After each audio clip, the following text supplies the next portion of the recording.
gente pode ver esse daqui, porque ele cita esse filme no começo, e agora que a gente entendeu toda a história ótima, digna de Oscar, a gente pode prosseguir. Gente, não vai ter jeito. Antes de qualquer vídeo do canal, eu vou ter que fazer o jabá do microfone. Tá bom? Porque é tudo corte pro YouTube. Então, quem quiser, quem puder ajudar na compra do microfone novo pro canal, que eu olhei com muito carinho, o melhor custo-benefício é um microfone da Fifine, que eu esqueci o modelo. Qual que é o modelo mesmo? A6V? É isso? O microfone aí da Fifine, que ele é bom. A6V. Que eu olhei o melhor custo-benefício, e aí esse valor de R$400 já tá incluso o braço, né? O microfone, o frete, blá blá blá. Então, quem puder ajudar, né? Com 50 centavos, R$2, R$1.000. Pode mandar R$1.000, não tem problema não. Porque é aquilo, né? De R$2 em R$2 a galinha fica rica. É ou não é? Então tá aqui o Pix, o QR Code, e a chave Pix vai estar em algum lugar por aí. Vamos voltar então. A gente já assistiu outro vídeo, agora vamos continuar. Parece que tá surgindo uma nova categoria de filmes protagonizados por um adulto triste que tá apaixonado pela melhor amiga dele desde sempre, e ela gosta dele de volta, mas nenhum dos dois tem a coragem de contar isso. O que pode ser bastante fofo se você tá na casa dos seus 20 anos de idade, porém bastante patético se você já tá com 40. Na Sua Casa ou na Minha, o novo filme da Netflix, é exatamente assim. Ele é bem parecido com Simplesmente Acontece, e um dia, se esses filmes tivessem sido escritos por um robô da Multilaser. Em Simplesmente Acontece, eles pelo menos se dão ao trabalho de fazer a gente se importar com os personagens principais. Aqui não, eles esqueceram de fazer isso. Não tem como eu me importar com um casal que nunca interage. É exatamente por isso que Nossos Pais Juntos não é mais canon. Enfim, vamos analisar esse filme. Debbie e Peter se conheceram em 2003. Eles tiveram um affair de uma única noite e viraram melhores amigos depois disso. Exatamente assim que você descobre que é ruim de cama. Esse cara deve ser o maior soca-fofo que já existiu. Assim como ninguém nunca disse o filme foi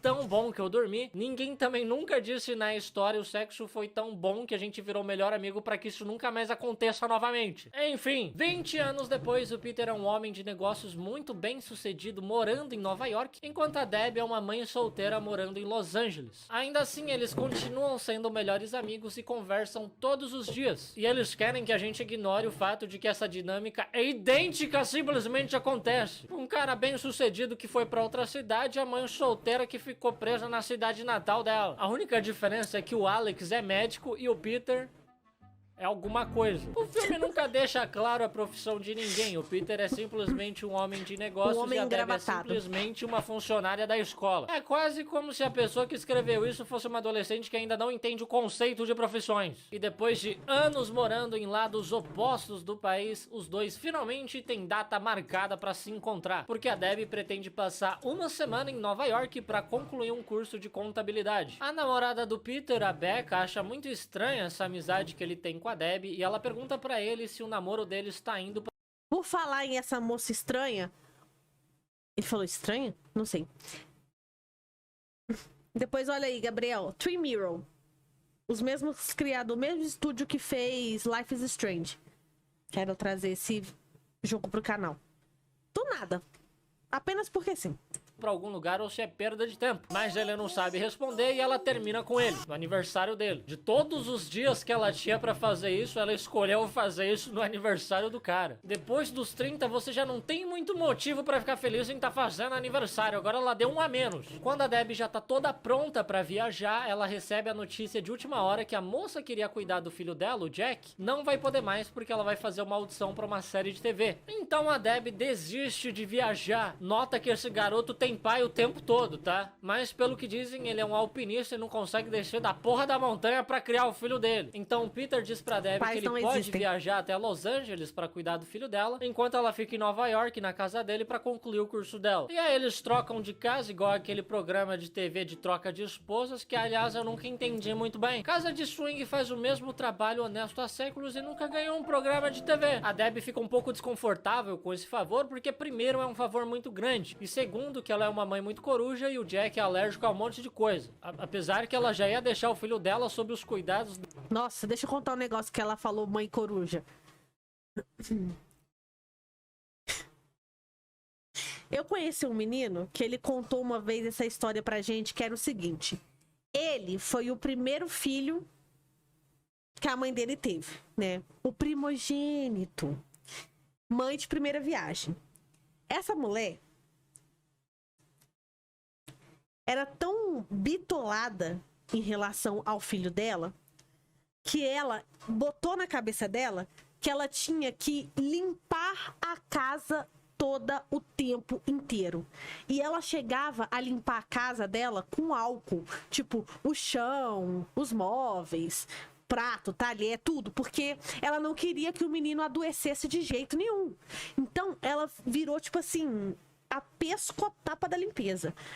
Ela tava sempre limpando o chão, limpando isso, limpando aquilo, lavando as roupas dele. E não deixava ele, tipo, engatinhar no chão se o chão tivesse minimamente sujo. E não levava o menino pra parquinho, pras coisas pra brincar. Olhou cuidadosamente uma escola que fosse atendesse os termos higiênicos dela. Sei lá. Resultado. O menino vivia doente. Vivia doente. E ela levava ele, o menino lá no médico X. E aí, ela resolveu que ia mudar de médico. Porque o menino estava sempre doente e o médico estava sempre receitando as mesmas coisas. E ela queria resolver o problema, não queria que o menino ficasse doente. E quando ela trocou de médico, o médico foi lá e mandou a real pra mulher. Falou tipo assim, minha senhora, você é maluca? Com todo respeito. Você é maluca? Porque, veja bem, essa é a fase que a criança tá ali desenvolvendo o anticorpos dela, caceta. Então, se ela não tem contato com as coisas, ela não tem anticorpos. Se ela não tem anticorpos, ela adoece. E foi a partir daí que ela deixou de ser um pouco maluca. A loucura de limpeza dela fez com que o menino ficasse doente. É isso. Era só isso que eu acabei de lembrar disso aqui. Olha que doideira. A mulher limpava o chão com álcool. Tipo assim, passava álcool no chão porque o menino não podia ter contato com sujeira. É cada doideira, né, que nós escuta. Quase mata a criança, sim. Nossa, louquíssima. Tipo assim, dá pra entender, né, mãe de primeira viagem, mas ainda assim, né, beira a loucura. E caso você esteja se perguntando, sim, eles eram ricos. Só se você estivesse aí se perguntando, mas pode ser que você não estivesse. Do tipo de... Muito ricos, diga-se de passagem. Eu fiquei amiga da última filha que eles tiveram. E eu vivia na casa deles. Gente, foi ali que eu pensei, eu queria ser rica. Foi nesse dia que eu pensei, eu queria. Queria comer, ter o waffles na minha geladeira, queria. O waffles nem é tão bom assim, mas eu queria. Pessoa menos confiável do mundo, uma atriz. Na melhor das hipóteses, ela vai ser uma boa babá. Na pior, o menino vai aparecer com umas ideias de querer fazer teatro. Mas mesmo assim, ela aceita o favor do Peter e viaja pra Nova York. Quando o Peter chega em Los Angeles, ele vai buscar o Jack na escola e percebe que tem dois garotos que ignoram ele. E ele pergunta por quê. O Jack explica que ele costumava ser o melhor amigo desse rapaz chamado Wade, mas depois que ele saiu do time de hockey, o Wade parou de falar com ele e arranjou outro melhor amigo. E agora, por algum motivo, eles ignoram ele. Eu nunca vi alguém ignorar outra pessoa só porque ela saiu de um time de hockey. Na verdade, eu nunca vi alguém jogar hockey. E eu acho que a gente não deveria ignorar uma pessoa que já deve sofrer o suficiente por jogar um esporte que ninguém se importa. E o Jack também explica que ele teve que parar de jogar hockey porque a Debbie acha muito perigoso pra ele, que ele pode se machucar. Queria eu que a Debbie fosse mãe de certos jogadores da seleção brasileira e tivesse dito isso pra eles também. Acho que às vezes o que falta pra gente conquistar o ex é um pai ou uma mãe convencendo o filho a desistir de ser jogador de futebol. Assim, eu realmente concordo com essa história, com essa coisa. O que falta pra gente ganhar o Hexa é o Neymar fora do time. E não tô falando que o Neymar é um jogador ruim, não é isso. Mas é que enquanto ele estiver lá, vai ser difícil. E eu tava falando esses dias com o Renato sobre isso. Eu cheguei pro Renato e perguntei, o que você acha que falta o Brasil ganhar o Hexa. E eu falei, né? O Neymar, ele falou, eu falei, o Neymar fora do time. É, assim. Tô falando nada com nada. Eu apertei isso, achando que. Sem querer, sendo que foi a Laila. Acabei de escrever a história da mina aqui. Quando você quiser, eu mando. Porque eu acho que ficou meio longo.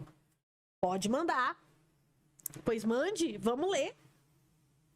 Os pais estão apoiando demais o sonho dos filhos hoje em dia. O Peter encontra a casa da Debbie cheia de post-its espalhados por todo canto, parecendo uma cena de crime, com lembretes importantes sobre cuidados com o Jack. Tipo esse bilhete escrito: bananas são boas, nada de frutas duras, que podem causar asfixia. O que pode ser um lembrete a respeito da dieta do Jack ou uma crítica ao pênis do Peter, visto que eles transaram uma vez e viraram melhores amigos. Entre outros lembretes ilegíveis. Se a saúde do Jack dependesse da minha capacidade de ler esses bilhetes, ele estaria morto. Então o Peter liga pra Debbie pra acalmá-la, dizendo que tá tudo bem, o filho dela não vai morrer. Debbie, stop. Take a breath. Acho que ele esqueceu que se ela respirar fundo em Nova York, ela vai perder 65% da capacidade do pulmão dela. E eu sei disso porque eu sou paulista e aqui todo mundo tem o pulmão do bebê fumante da Indonésia. Na casa do Peter, a Debbie fica surpresa com a chiqueza do apartamento, mas é um pouco triste que várias coisas da casa dele ainda estão na embalagem com etiqueta. E é provavelmente porque ele não cozinha nada em casa, diferente da minha casa, que eu cresci, que a gente deixava tudo com embalagem, com etiqueta, porque a gente pensava que tudo que a gente compra a gente vai revender algum dia. Eu não tô nem brincando, se você quiser comprar uma cueca minha, ela vai vir até com nota fiscal. Já na casa da Debbie, o Peter fica tão incomodado com tanta instrução assim pra cuidar do Jack, que ele decide fazer as coisas do jeito dele mesmo. Eles jogam fora toda a comida que ela tinha preparado e congelado e ele deixa o menino assistir filme na hora da lição de casa. É muito difícil resistir a estragar o filho dos outros, porque o menino vai te adorar e você não vai ter que lidar com as consequências disso. Na casa do Peter, enquanto a Debbie tenta descobrir como o controle remoto funciona, porque por algum motivo ela não sabe, ela recebe a visita da Minka, uma ex-namorada do Peter que veio correndo depois que ela soube que ele terminou com a Becca. A Minka então convida a Debbie pra tomar um drink em outra ocasião, porque ela sabe que a Debbie é a melhor amiga do Peter e ela quer saber por que ele é tão fechado emocionalmente. Talvez porque o pênis dele transforma tudo que ele toca em melhores amigos. No dia seguinte, o Peter leva o Jack pra tomar café da manhã e diz que vai ajudar o garoto a reconquistar a amizade do Wade. Então ele compra um camarote pra uma partida de hóquei e fala pro Jack convidar os amigos pra tentar conquistá-los através do dinheiro. O que não é uma atitude muito legal de se fazer, porque depois que o Peter for embora, o Jack vai voltar a ser pobre. E aí o que ele vai fazer? No primeiro dia de aula, a Debbie não gosta tanto assim do curso. Ela só tá fazendo contabilidade pela praticidade de conseguir um diploma e um emprego na área, já que é uma profissão que paga muito bem quando as empresas contratam pra sonegar ou desviar dinheiro. E depois da aula, a Minka convida ela pra tomar aquele drink. O plano do Peter não dá nem um pouco certo, porque os amigos do Jack ignoram ele completamente. Essas crianças nunca vão crescer na vida se elas não aprenderem a puxar saco de gente rica pra conseguir o que elas querem. Aliás, é exatamente assim que você arranja um emprego. No bar, a Debbie avista o professor de literatura da faculdade junto com um homem chamado Theo Mark, que é um editor de livros famoso que ela adora. Porque diferente de todas as outras protagonistas de filmes românticos, adivinha do que ela gosta? Cocaína? Bicicletas? Não. Livros. A Minka insiste para que elas se apresentem a eles e o Theo gosta muito da Debbie porque ela já leu todos os livros que a editora dele já publicou. E nada faz um homem ter mais interesse numa mulher do que saber que ela vai aguentar ouvir ele falar sobre o trabalho sem graça dele. De volta ao apartamento do Peter, a Minka diz que acha que é engraçado a Debbie e o Peter gostarem tanto assim de livros e revela que ele mesmo já escreveu um. A Debbie fica muito surpresa porque ela achava que eles contavam tudo um para o outro, mas aparentemente ele realmente tem um livro escrito que ele nunca publicou. Eu só não entendo por que ela tá chocada ao descobrir que eles não contam tudo um pro outro, sendo que a própria Minka era uma coisa que ele nunca tinha contado pra ela. Então a Debbie lê o livro do Peter, fica fascinada por ele e decide fazer o impensável. Sem contar ao Peter, ela liga pro Theo e tenta publicar o livro dele. E essa é uma atitude bastante escrota. Não é porque uma obra aparente tóxica! Amizade tóxica. Moça, se limita em tomar conta da sua própria vida. Que é isso? Eu, hein? estar finalizada que o autor quer que ela seja publicada. Eu mesmo nunca publico nenhum dos meus tweets. Tipo esse aqui, eu sei que o mundo não tá preparado ainda pra ouvir isso. Além disso, ela não sabe se a obra realmente tá finalizada, se ele tá feliz com esse resultado, e uma obra inacabada é como um nude do cu. Se vazar, sua vida acabou e você vai ter que negar com todas as forças que aquilo é seu, mesmo que na foto dê pra ver a tatuagem do Corinthians que você tem nas costas. O Theo diz que ele só pode aceitar manuscritos de outros editores ou agentes, e a Minka mente dizendo que a Debbie é uma editora. Então o Theo decide dar uma chance e ler o manuscrito do Peter. Eu tenho que dizer que o homem é bastante patético quando ele quer pegar alguém. Vai ler um livro enorme só pra impressionar uma mulher que ele viu 2 vezes na vida. O Peter se desculpa pelo fiasco do jogo de hóquei e fala pro Jack que se ele quiser, ele pode entrar pro time de hóquei novamente. O Jack fica muito feliz com isso, porque a Debbie não deixa ele fazer nada, e o hóquei talvez seja o maior atalho para que ele finalmente alcance a independência do corpo físico dele nessa terra. Esse menino vai ser engolido vivo jogando hóquei. O Theo chama a Debbie para ir ao escritório dele e diz que o livro parece bastante promissor. Então, achando que ela está fazendo um favor ao Peter, ela decide seguir em frente com as negociações. Na série dos médicos ele não era tão bonito não, mas nesse filme ele está belíssimo. Parabéns, Marcos. Pra mim, ele vai ser pra sempre o Marcos. Pra publicar o livro dele. Eu tenho certeza que também foi assim que esse filme foi gravado. Pegaram esse roteiro na gaveta de alguém e começaram a gravar sem saber que esse roteiro foi gravado com as sugestões do teclado que aparece quando você começa a digitar no WhatsApp. Elas saem ao encontro com o Theo pra discutir sobre o livro e após o jantar, eles voltam pro apartamento do Peter. E quando eles estão prestes a começar a realizar o coito, a Debbie tenta usar o controle remoto pra fechar as cortinas, mas ela acaba começando a gravar com as câmeras de segurança. Pera e aí, o gente. Peter recebe notificação no celular. E ele fica bastante enojado com o que ele vê. E no final, a Debbie nem fechou as cortinas. O Peter não foi o único que viu o coito deles naquela noite. O Peter então decide ir pra um bar se encontrar com uma antiga namorada dele, mas quando ela convida ele pra passar a noite na casa dela, ele recusa. Porque provavelmente a última coisa que ele quer naquele momento é ganhar mais uma melhor amiga e ter que ver ela copulando pela câmera de segurança com outro cara. Ele volta pra casa da Debbie e confessa pra Alicia, a amiga que ele tem em comum com a Debbie, que ele se apaixonou pela Debbie na noite em que eles transaram o sexo. Já a Debbie não deve ter tido a mesma experiência. Porque se ele não fosse tão gemifino, ele não teria espantado a Debbie com o terrível acasalamento que eles tiveram. E quando o Peter ia contar os sentimentos dele pra ela, ele viu a Debbie com outro cara. Ele se afundou na bebida, foi pra reabilitação 2 vezes, e quando ele saiu, ele tava pronto pra contar pra Debbie o que ele sentia, mas ela veio contar pra ele que ela tava grávida. E foi exatamente por isso que ele se mudou pra Nova York. No dia seguinte, a Debbie faz a prova final do curso dela, e no caminho de volta pro apartamento do Peter, ela compra algumas plantas, travesseiros e cobertores pra decorar o lugar, que ficaram horríveis! Eles não combinam nem um pouco com a estética depressiva do apartamento dele. Enquanto a Debbie arruma suas malas pra ir embora, ela encontra debaixo de um móvel um envelope, onde o Peter guarda todas as lembrancinhas de memórias queridas que ele tem, mesmo ele dizendo que ele não faz esse tipo de coisa. Inclusive, ele guardou uma ficha de pôquer do pôquer que eles estavam jogando na noite em que eles copularam, o que é extremamente romântico e fofo da parte dele,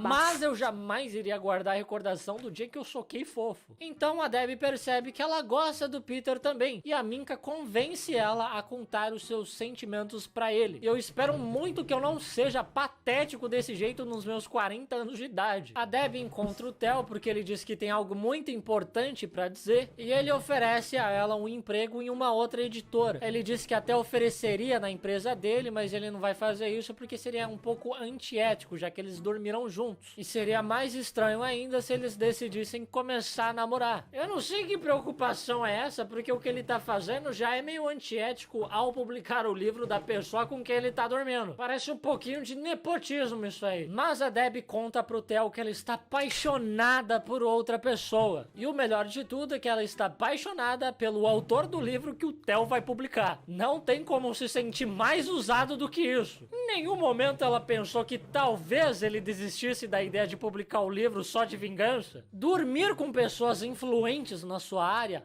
pode ser um atalho, mas também pode ser o fim da sua carreira. E é exatamente por isso que eu não posso mais ser um vendedor de enciclopédias que vende enciclopédias de porta em porta. Logo em seguida, a Debbie recebe um telefonema do Peter dizendo que o Jack se machucou no treino de hockey, que ela nem sabia que ele estava participando. A Debbie fica furiosa com o Peter e pede pra falar com o Jack, mas o garoto pede pra ela não ficar muito brava com o Peter porque ele teve uma ótima semana. Por ela ser uma mãe super protetora, ela nunca deixava ele fazer nada e ele finalmente teve a oportunidade de ter novas experiências, como por exemplo a de quase morte. A Debbie fala pro Peter ir embora imediatamente da casa dela e ela também vai correndo pro aeroporto. Coincidentemente, os dois se encontram no aeroporto. A Debbie xinga muito o Peter, mas quando ela deixa cair aquela ficha de poker que o Peter guardou de recordação, magicamente ela se lembra que ela ama ele muito, mesmo ele tendo quase matado o filho dela. Então eles finalmente confessam o amor que eles sentem um pelo outro, se beijam e decidem morar juntos. I thought we were gonna be friends forever. We're not? No. We're not gonna be friends anymore, Debbie. É estranho que para duas pessoas que gostam de livros, eles têm uns diálogos que me fazem querer vomitar em cima do meu catálogo de enciclopédia. Isso tudo é muito lindo, muito fofo, muito romântico, exceto pela parte que eles esqueceram que ninguém se importa com esse casal. A gente não vê interação entre eles o suficiente para querer torcer para que eles fiquem juntos. As únicas interações que eles têm são pelo telefone e são tão sem graças que eu entendo porque o Peter socou fofo naquele dia. Esse casal tem menos química que o elenco do Cruzeiro em 2019. Já é extremamente besta eles terem 40 anos de idade e não contar o que eles sentem um pelo outro. Sim, isso aí é ridículo mesmo. Aí eles vão lá e ainda me fazem o casal não ter química nenhuma, nunca interagir e nunca mostrar por que eles se gostam tanto assim. Então muito obrigado por essa grande perda de tempo. E foda-se, acabou.